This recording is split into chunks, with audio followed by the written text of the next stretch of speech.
And polarity. ध्यान से सुनेंगे इसे, dipole moment and polarity. Covalent bond दो तरह के होते हैं। कोवलेंट बॉन्ड या तो होते हैं non polar, this is not a new topic to you right, आपको पता है पोलर एंड नॉन पोलर क्या होते हैं, this is not a new topic but we are revising here, तो फोन शफल है।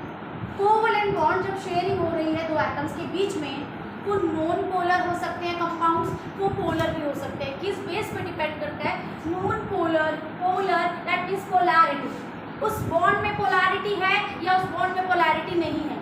What is polarity? पोलैरिटी मतलब होता है जब दो एटम बॉन्डेड फॉर्म में हो और इनके पास ये इलेक्ट्रॉन पेयर हो, क्या ये एक तरफ शिफ्ट हो रहे हैं, किसी एक तरफ, कोई एक दूसरे पर डोमिनेट कर रहा है, क्या एक दूसरे से ज्यादा इलेक्ट्रॉन नेगेटिव है?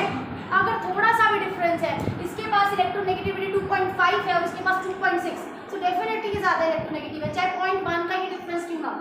अगर दोनों के बीच में डिफरेंस है तो उनमें पोलैरिटी है, उन सब में पोलैरिटी मिलेगी। जहां पर दो एटम जो बॉन्ड बना रहे हैं उनमें इलेक्ट्रोनेगेटिविटी का डिफरेंस है। क्या ये समझ आया? अगर दोनों एटम में इलेक्ट्रोनेगेटिविटी का कोई डिफरेंस नहीं है, विल दे बी पोलर? नहीं। CH कार्बन और हाइड्रोजन, इस बॉन्ड को हम ऑलमोस्ट नॉन पोलर मानते हैं। You know why? One has electronegativity of 2.1, one has 2, almost 0.1, तो इसको हम ऑलमोस्ट नेग्लिजिबल मान के चलते हैं और ये बॉन्ड ऑलमोस्ट नॉन पोलर होता है, ऑलमोस्ट नॉन पोलर। लेकिन जैसे जैसे ये डिफरेंस बढ़ता जाएगा पोलैरिटी बढ़ती जाएगी, है ना।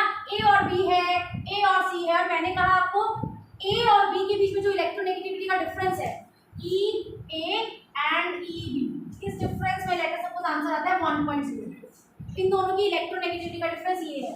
B को मैं ज्यादा मान रही हूँ ना, तो B को आगे लिख लो, ठीक है। Electronegativity of C and electronegativity of A, इसका आंसर आ रहा है 1.5। जहां इलेक्ट्रोनेगेटिविटी का डिफरेंस ज्यादा नजर आ रहा है, वहां पर जो ज्यादा इलेक्ट्रोनेगेटिव वाला है वो डोमिनेट करेगा ज्यादा, वहां पर चार्ज डिस्पर्सन और भी हैवी होगा, शिफ्टिंग और भी ज्यादा फास्ट होगी, और कार्बन में चार्ज भी बढ़ा है, कार्बन नहीं सॉरी C पर चार्ज भी बढ़ा है। यहाँ पर भी ठीक है डिफरेंस है, लेकिन उससे थोड़ा सा कम, चार्ज डिस्पर्स होगा लेकिन थोड़ा सा कम। आया समझ? तो ये भी पोलर, ये भी पोलर, दोनों पोलर है, लेकिन कोई ज्यादा पोलर है और कोई कम पोलर है। मैं कैसे नाप सकती हूँ, कैसे मेजर कर सकती हूँ कि कौन सा मॉलिक्यूल ज्यादा पोलर है और कौन सा मॉलिक्यूल कम पोलर है? That physical quantity which help us to measure extent of polarity. एक मॉलिक्यूल किस हद तक पोलर है, उस पोलैरिटी को मेजर करने के लिए हमारे पास एक फिजिकल क्वांटिटी है, जिसका नाम हमने लिखा है dipole moment. What is dipole moment? It's a physical quantity which measures extent of polarity, which measures extent of polarity. Written? Dipole moment is denoted by mu. Symbol है ऐसा और इसका pronunciation है mu, mu. ठीक है? It is the product of Q into D. Q into D. So Q and D जो आप लिखते हैं, मैं अभी फिर से ड्रॉ कर देती हूँ। B ने A से आप मानकर चल रहे हैं कि B A से ज्यादा इलेक्ट्रोनेगेटिव है और वो चार्ज को डिस्पर्स कर रहा है। B ने अपने ऊपर नेगेटिव चार्ज लिया है। बेटा एक एक्सट्रीम केस बताओ मुझे, अगर ये दोनों बहुत ज्यादा डिफरेंस में हो इलेक्ट्रोनेगेटिविटी के, बहुत ज्यादा, एक पीरियोडिक टेबल का लेफ्ट साइड का एलिमेंट है और एक पीरियोडिक टेबल का एक्सट्रीम राइट वाला, तो क्या होगा?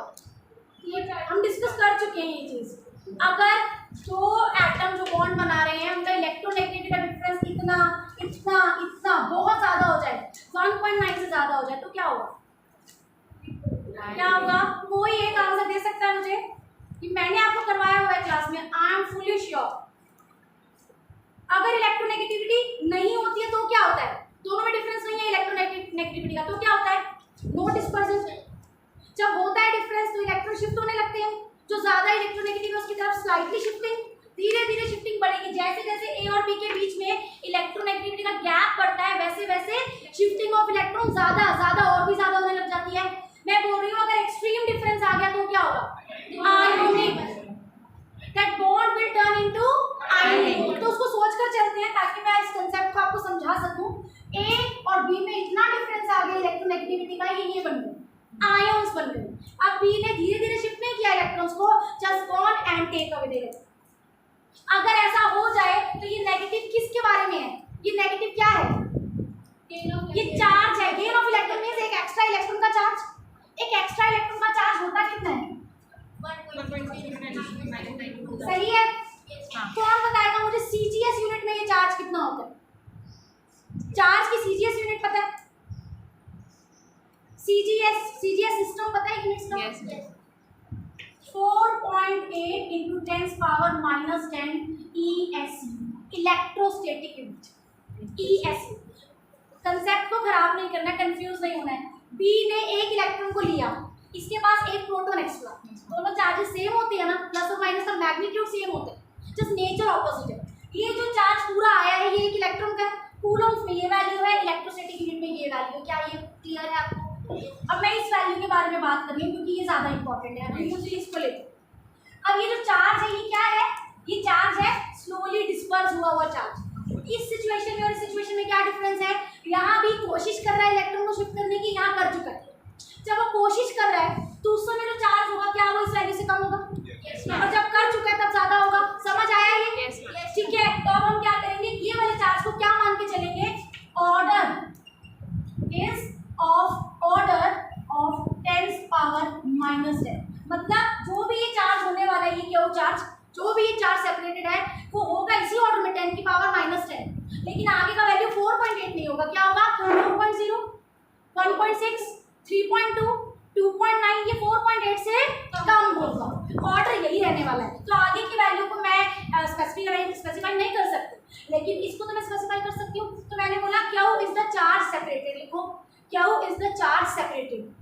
एंड चार्ज सेपरेटेड किस यूनिट का होगा? Is will be of order of 10 power -10 ESU। आगे कुछ भी वैल्यू हो सकती है, उस वैल्यू के बारे में हम बात नहीं कर रहे हैं, मैं सिर्फ ऑर्डर की बात कर रही हूँ। डिस्टेंस की बात करते हैं। D is what?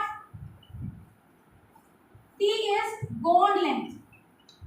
D is bond length and is of order.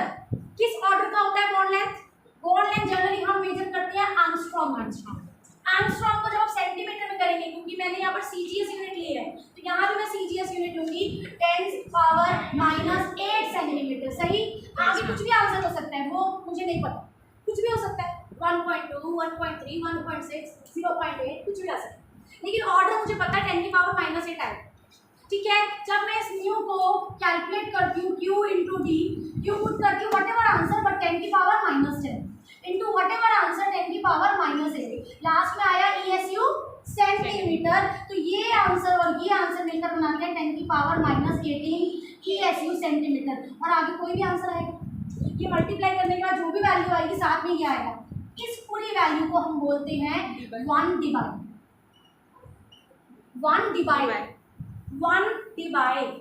DEBY, 1 divide और 1D। तो आगे जो भी वैल्यू, सपोज सब कुछ मल्टीप्लाई करने के बाद मेरे पास आंसर आया 6 डिवाइड, क्योंकि 10 की पावर -18 को तो मैं क्या लिखूंगी? डिवाइड। तो 6 डिवाइड। अगर यहाँ पर मल्टीप्लाई करने के बाद आया 1.6 डिवाइड, 10 की पावर -18 को इग्नोर करके हम डिवाइड लिखेंगे। Clear? This is about mu. अब म्यू का नेचर क्या है? Mu is directional. Dipole moment is a vector quantity, note down.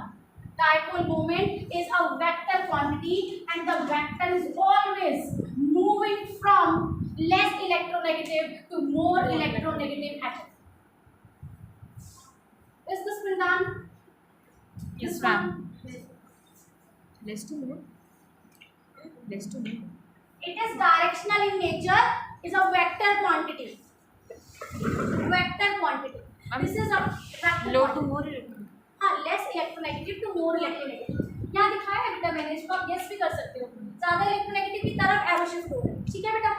This is about dipole moment and 1 divide जो एक्चुअल में इक्वल होता है 10 की पावर -18 ESU सेंटीमीटर के, 1 divide 3.335 into 10 power -30 coulombs metre के भी बराबर है।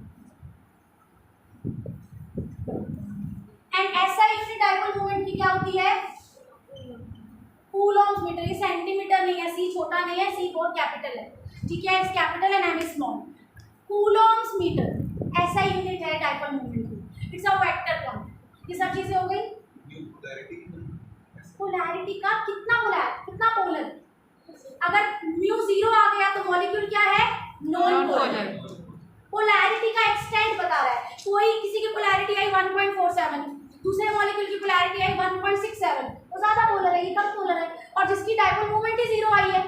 Mu is dipole moment, mu is dipole moment. Dipole moment measure करके देता है कि मॉलिक्यूल पोलर है या नहीं, और पोलर है तो कितना पोलर है। ठीक है, ठीक है बेटा। तो यहाँ पर एक चीज तो है कि हम इससे पोलैरिटी मेजर करते हैं। ठीक है, अगर म्यू 0 आएगा तो non polar, mu is not equal to 0 तो पोलर, ये याद रखेंगे। दूसरा, कुछ मॉलिक्यूल ऐसे होते हैं जिनमें बॉन्ड तो पोलर होते हैं लेकिन ओवरऑल मॉलिक्यूल नॉन पोलर होता है। कैसे लगाएंगे, ऐसे मॉलिक्यूल्स लिख लो, there are some molecules in which bonds are polar but molecules overall are non-polar. PeCl2, PF3, CO2, CH4, CCl4, ये सब मॉलिक्यूल मैंने कुछ एग्जांपल्स दिए हैं जो जिनमें हर किसी में आप ध्यान दोगे ना तो बॉन्ड पोलर है। कैसे पता बॉन्ड पोलर है, बेरिलियम एंड क्लोरीन इलेक्ट्रोनेगेटिविटी का डिफरेंस तो होगा ही, एक लेफ्ट साइड से एक राइट साइड से। PF3 13 ग्रुप और 17 ग्रुप है ना, 14 group and 16 group, of course bond polarity है, लेकिन ओवरऑल मॉलिक्यूल ये सब के सब मॉलिक्यूल में खास चीज ये है that for them dipole moment is 0। कि क्यों आता है इसको चेक करते हैं। This answer lies in the structure. Chlorine ज्यादा इलेक्ट्रोनेगेटिव है बेरिलियम से। डाइपोल वेक्टर ट्रेवल करता है Be से Cl की तरफ, डाइपोल वेक्टर ट्रेवल करता है Be से Cl की तरफ। Both vectors will have same magnitude, but they are originating from different. They are originating from same side. They are moving towards different directions. Opposite. I would not say different. Opposite directions. तो इनका ये जो आप ये origin है ना बेटा, ये मैं बना रही हूँ यहाँ पर, but ये है इसके बिल्कुल ऊपर, सेंटर से originate करता है डाइपोल। ये हमें साइड से बनाना ही है, ड्रॉबैक है कि हम स्ट्रक्चर के ऊपर डाइपोल देंगे तो मैसा हो जाएगा, इसलिए हम साइड पर लिख रहे हैं। इन दोनों की opposite direction but same magnitude होने की वजह से they will go subtractive. Opposite direction में सेम ओरिजिन से जाएंगे, दे विल बी सबट्रैक्टिव। तो नेट रिजल्टेंट क्या आएगा, ये दोनों एक दूसरे में से सबट्रैक्ट कर दो, मैग्नीट्यूड सेम है। ठीक है, ऐसे ही BF3,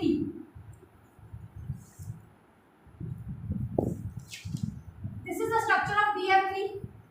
dipole vector is moving towards fluorine from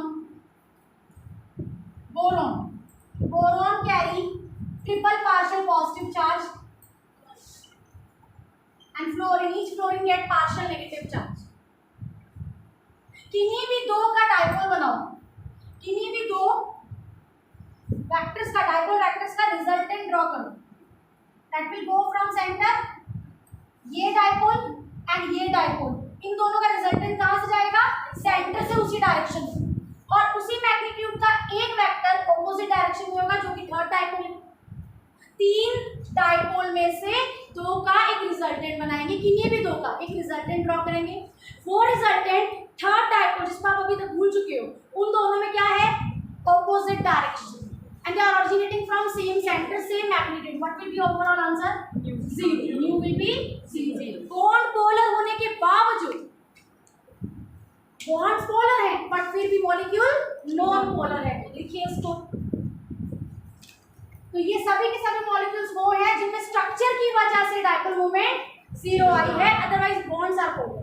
ठीक है, अब बात करते हैं एक और आंसर की। इसमें सिग्निफिकेंस क्या है डाइपोल मोमेंट का, to tell solubility, to tell solubility. जैसे NaCl का वाटर में सॉल्युबल होना, ठीक है, ये सॉल्युबल है, लेकिन अगर आप I2 को वाटर में डिसॉल्व करते हैं इट इज इनसॉल्युबल। अब वाटर तो पोलर है, वाटर तो पोलर है और ये आयनिक है, लेकिन ये नॉन पोलर है। तो नॉन पोलर कभी भी नॉन पोलर में सॉल्युबल नहीं होता, नॉन पोलर कभी पोलर में सॉल्युबल नहीं होता। Like dissolves, unlike never dissolves. ये नॉन पोलर नेचर है क्योंकि इसकी डाइपोल मोमेंट 0 और इसकी डाइपोल मोमेंट क्यों 0 है, not due to structure. Two atoms don't have any difference in there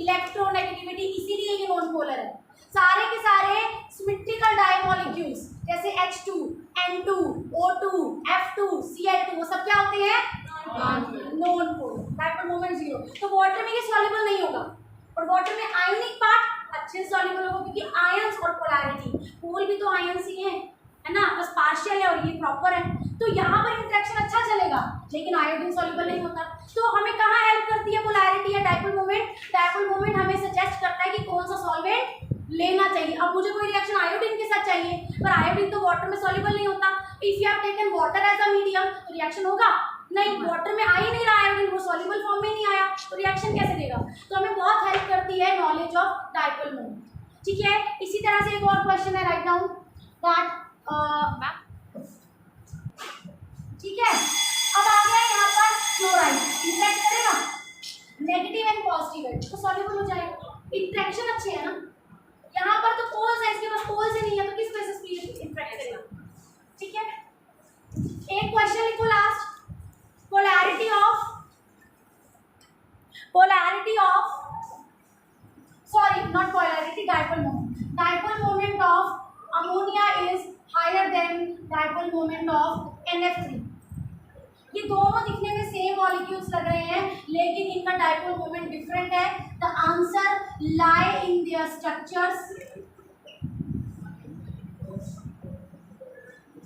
and difference of electronegativity। हमेशा सेंटर से लोन पेयर की तरफ एक डाइपोल ओरिजिनेट होता है, फैक्ट है ये, तो दोनों में ऐसा ही होगा। लेकिन यहाँ पर ये है इलेक्ट्रोपॉजिटिव और ये है इलेक्ट्रोनेगेटिव, यहाँ पर ये है इलेक्ट्रोनेगेटिव और ये है इलेक्ट्रोपॉजिटिव। डाइपोल वेक्टर की डायरेक्शन